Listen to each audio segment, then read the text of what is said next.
In this video today, I'm going to be talking about the hairlines that are in the dial on a pocket watch.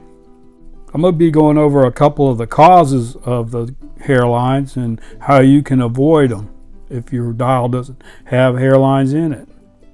Well, we notice on this dial it has 3 hairlines or cracks on the dial. Now, each one of those cracks line up with that little stud that's on the back of the dial called a dial foot. The dial foot holds the dial onto the movement. There's a screw in the movement that puts pressure against that dial foot that keeps the dial from falling off the movement.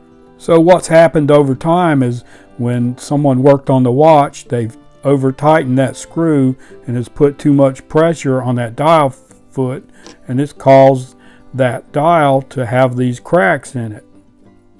The watch manufacturers were well aware of this problem. They tried to come up with different ideas on how to eliminate it. Like this one here, they cut a slot in the dial foot to limit how far the screw came in and touched the dial foot. Then on this dial here, they actually split the dial foot so the screw would go in between those 2 pieces of metal and would help secure the dial to the watch movement.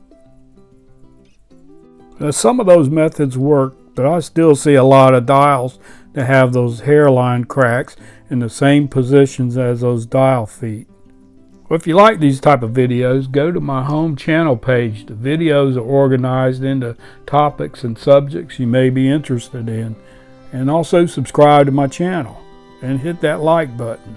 So just remember, when you're replacing your dial on your watch movement, just snug those screws down. Don't over tighten them.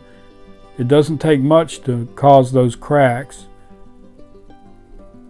Remember, those cracks are caused by the pressure of that screw pushing against that dial foot.